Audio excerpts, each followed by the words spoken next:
Welcome to Ask Earl Anything. This is the show where your questions make the show. Without your questions, I don't have a show. This is for the first one in April. I have a few questions left over that came after the last one in March. We're going to deal with that today. We're going to talk about the questions and life in general. So let's see where this goes. So it's April 2025. It's another Ask Earl Anything. I have a few questions. One of the things I've been saying for the last few months is that the kind of drum cover thing's kind of dead, and it really is. The drum cover thing is kind of dead. So I've been backing off, going to like 4, 5, or 6 drum covers in a week. Still haven't got myself down to 1 or 2. I do notice when I do one or when I do like I have a day between covers, I sometimes spike on more covers. It's kind of interesting how that all works. Anyhow, all that to say is I'm experimenting with when I drop videos and what videos to drop and all that kind of stuff. I was blessed this month. One of my long blocked covers, the Ballet for a Girl in Buchanan from Chicago 2, came free. So I'm hoping now that it's April, I won't get a copyright strike from it or anything. You never know. It was seriously blocked the first time I put it out. I put it out with a much lower track and a lot of drums. This is more of a mix, which I like. It was done a few years ago. It's interesting. I think my playing's changing as time goes on. I'm getting better at playing closer to exact stuff, but Danny Serafin, I can't play exact. Danny Serafin always brings back childhood, and childhood always brings back Earl trying to play like Danny Serafin. So that's what you get on those covers. If you want to watch an exact Danny Serafin cover, watch Tate Berkey. Tate Berkey definitely has the, he definitely learned how to play note for note pretty much. Now, there is a question from Ballet and Girl Buchanan. That's why I'm bringing it up.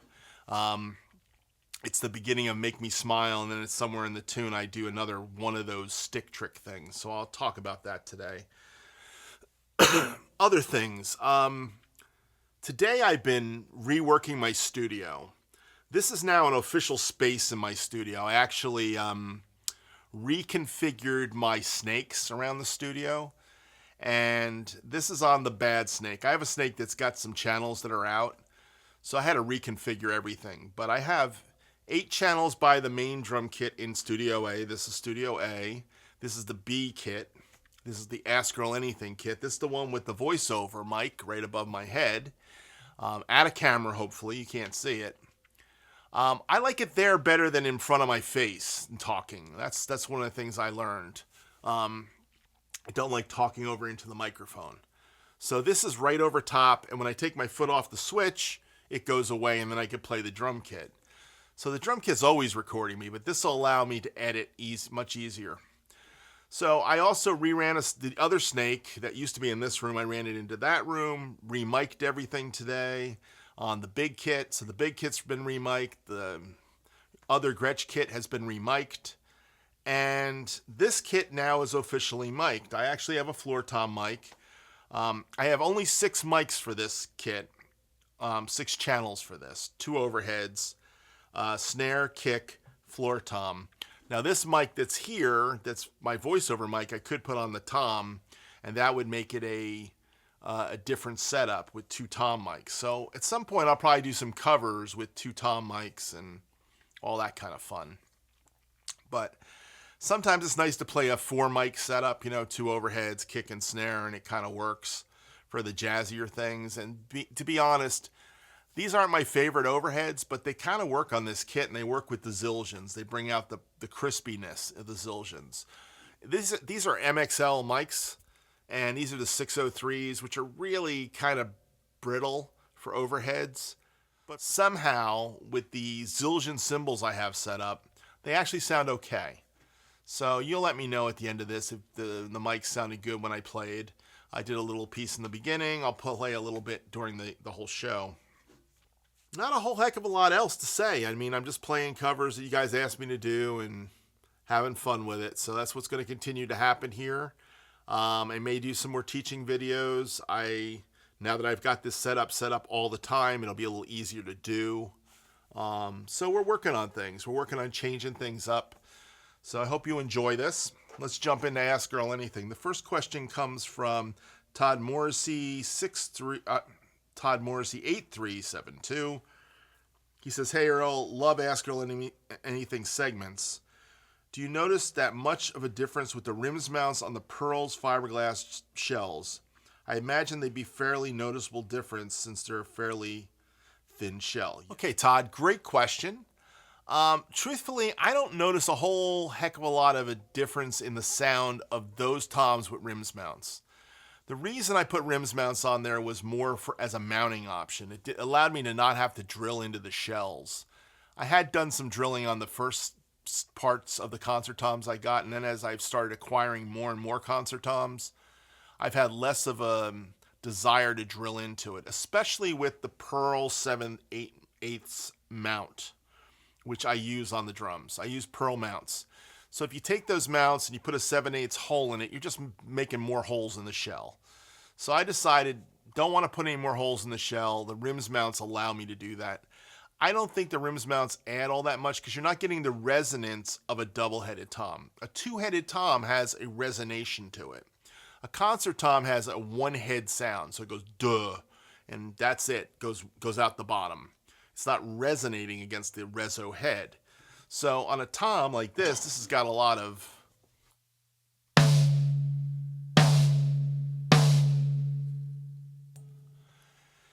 you can hear how it's got, it's got resonation. So this is not on a RIMS mount, but sitting it in the basket like this is probably the closest to resonant I get with these kind of toms other than a RIMS mount. But so I don't really notice a whole heck of a lot of resonation with the RIMS mounts. It's more of a mounting option. It allows me to not have to use those clip mounts, not to have my toms doing this only one direction or a little bit out, because the older they get, they kind of move a little bit and they don't move in. I like my drums to kind of have angles in kind of thing, especially down here. Like I really like the toms to have like kind of an angle there, so when I come around, it naturally flows. And it doesn't bother me on the little toms. Little toms can be right next to one another and they're fine.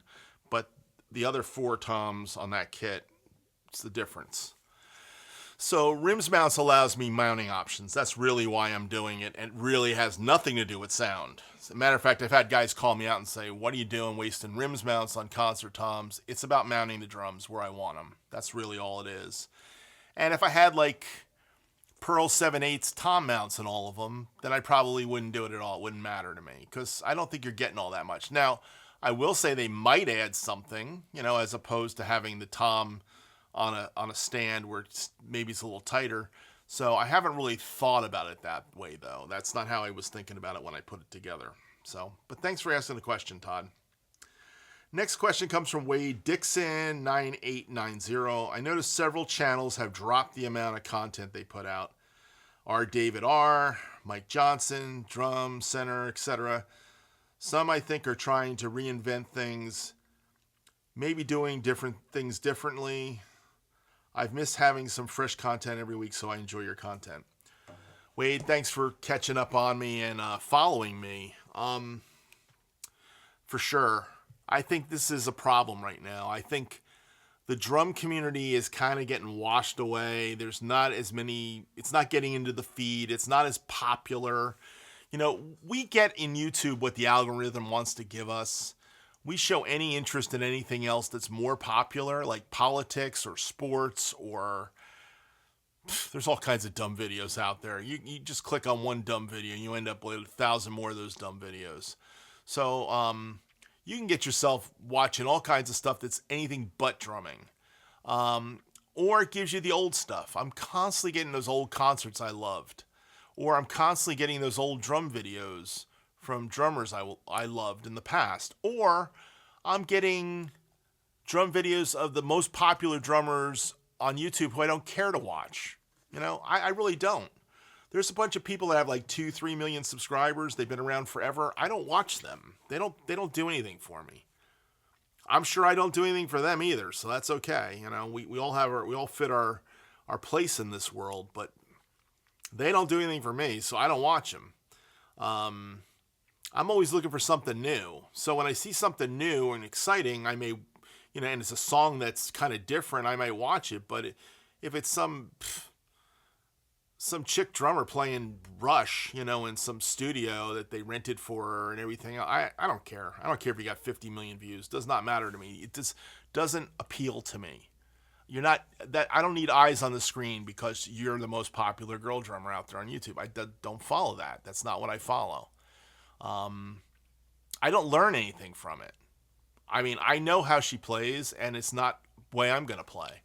I'm looking for something else, so I'd rather watch pros playing. That's what I try to mostly watch. My YouTube stuff that I go for, I try to find big band videos. There's the WDR big band from Germany that I watch them whenever they come on. I subscribe to them. Of course, I love seeing the Steve Gadds and the others, By the way, I don't know if any of you know this, but Steve Gadd's son passed away, so I kind of have he's been in my prayers. Keep Steve Gadd in your prayers. Since I heard that, that's always a tragic thing. I brought back a lot of memories for myself. So keep Steve Gadd in your prayers. I'm sure that's taken the wind out of his sail a little bit. It's funny how family can do that to you. So keep him in your prayers. But yeah, I know what you're saying. I used to love David R. I think everybody's trying to figure out how they fit in this world. Occasionally I see Bonzolium drop something, or George Flutis. I watch them occasionally, but not like I used to. And I think our drum communities have changed considerably.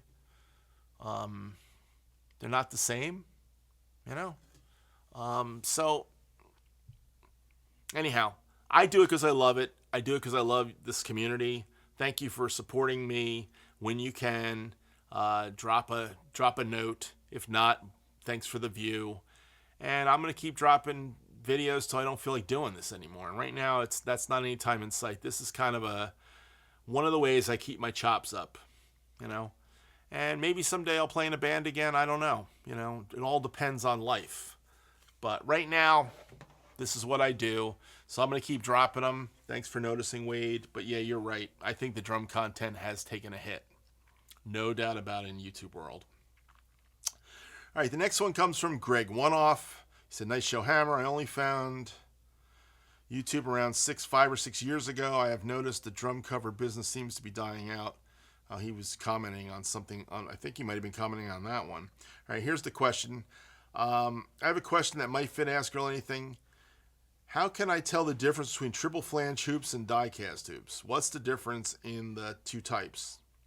It's not a big deal. Don't worry if it's not something that interests you. Everybody, just understand this. If you ask me a question, I'll give you my best shot at it. You know what I mean? That's just what I do. What's the difference between a die-cast and a triple flange? All right. Let me see if I got a triple flange close.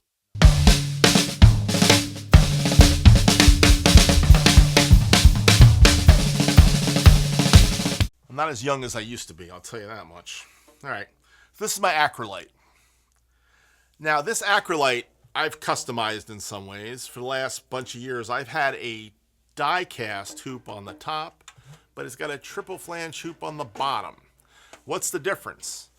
Triple flange hoop is a piece of steel that is bent. They have a flange to it, meaning it kind of makes the place where your stick hits. Most drums are triple flange, okay?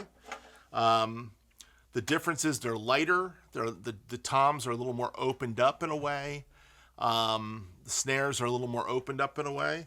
But sometimes you want that certain something stiff, crack, certain way. The die-cast offers that. So just listen to this difference in sound here. The die-cast is solid.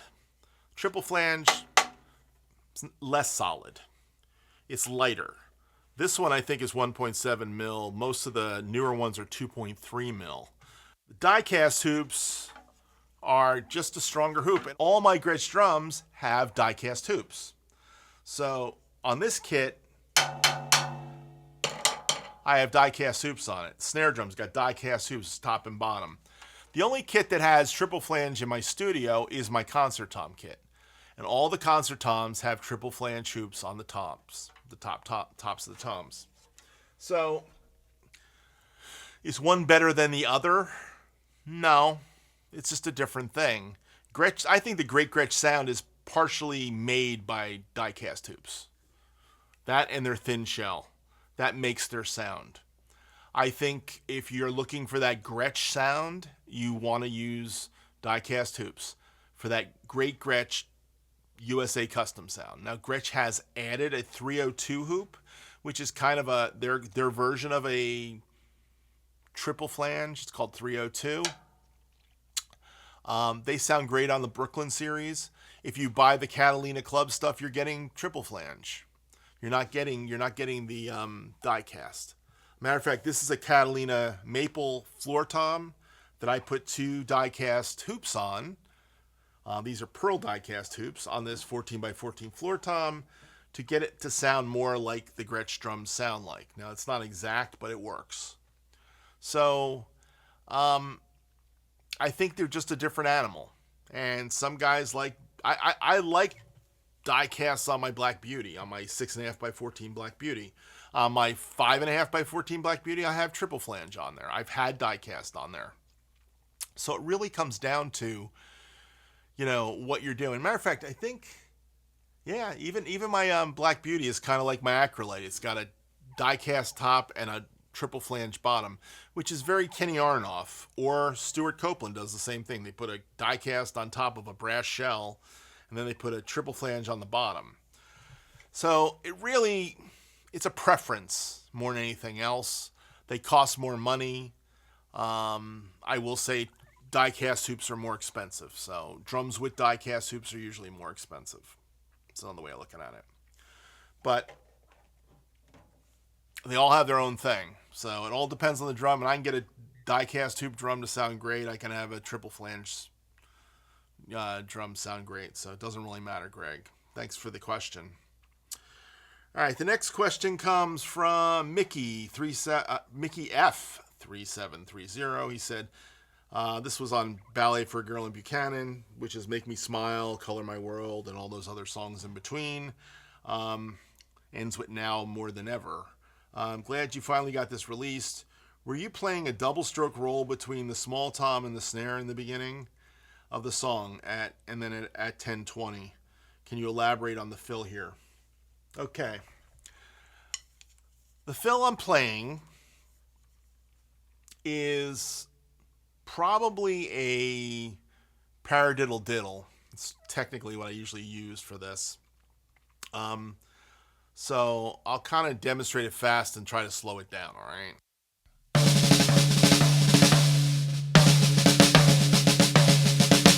So I'm kind of hitting singles, a single stroke on the tom, but then I'm doing the paradiddle diddle, which is kind of doubles into singles.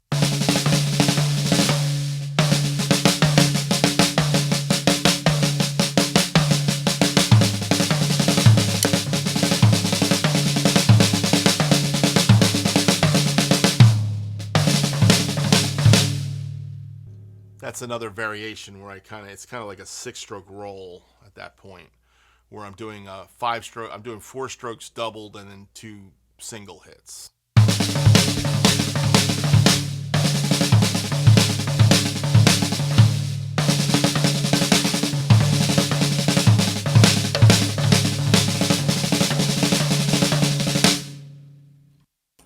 So there's a couple he plays a lot of this kind of. This is Danny Seraphin. Danny Seraphin is these stick tricks, he called them. Paradiddle diddles, 6-stroke rolls, variations of doubles and singles that he just threw together. I never really dissected them. I've never been a rudimental guy, but I do practice rudiments. I spend a lot more time on a pad these days than I ever did in my whole life because it kind of sits next to my desk, and when I get kind of stuck on something, I'll turn around and play for 3 or 4 minutes, just plays doubles and singles and paradiddles and flam taps and radamucues and all kinds of stuff. And those are all the variations that I use on a drum kit for certain types of fills that are Steve Gaddish or Danny Seraphin-ish. he's a master at this stuff. So really what it is working up stickings. And I a lot of times don't think about what I'm doing. I just react to the music. So the beginning of Make Me Smile.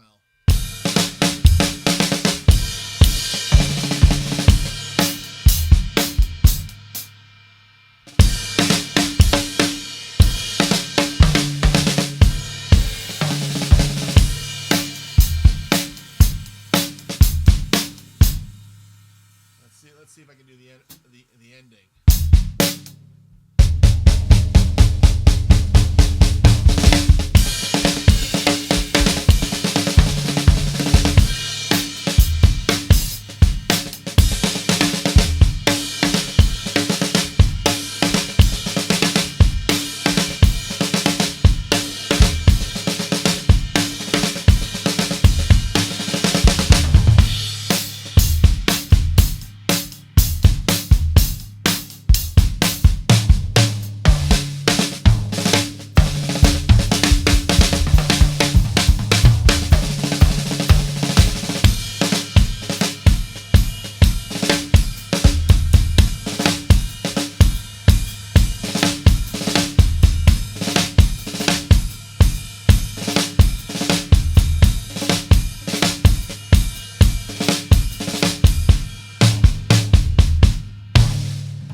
Something like that.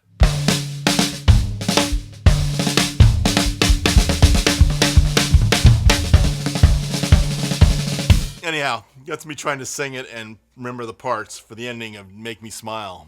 The famous Danny Seraphine, the most famous Danny Seraphine solo ever on a record. You know, to have a drum solo on a 3-minute record, which really wasn't on a 3-minute record, it was on a 13-minute song. But they cut the front and the back and put it together, turned it into Make Me Smile, and made a hit record out of it. That's kind of crazy. But Danny Seraphine, yeah. Stick tricks. Paradiddle diddles, 6-stroke rolls, lots of sticking patterns. Truthfully, it's all based around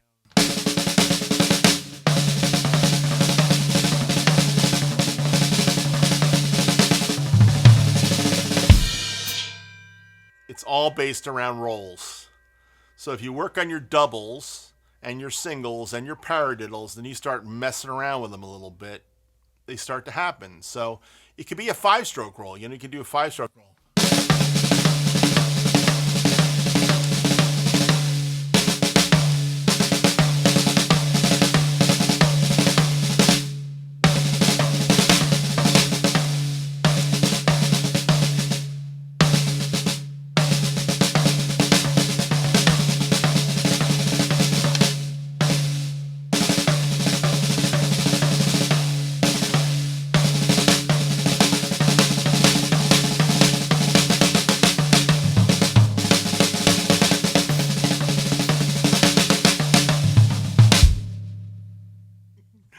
Anyhow, I don't know how much of that I'm going to use or not, but I just played a bunch of junk. So anyhow, Mickey, I don't know. It all comes from Danny Seraphine and me trying to play that stuff that he played. I know I didn't play it exact, but I had a lot of fun trying, didn't I? So that's really what it's all about. All right. I think my last question for this shorter Ask Earl Anything comes from Edward Kaminsky, 8142. Ed, thanks. He said, sounds fantastic. First time I have seen your recording device above. I guess he was looking at my cameras. I think I had an angle on my camera where you could see one of the cameras from above was an iPhone.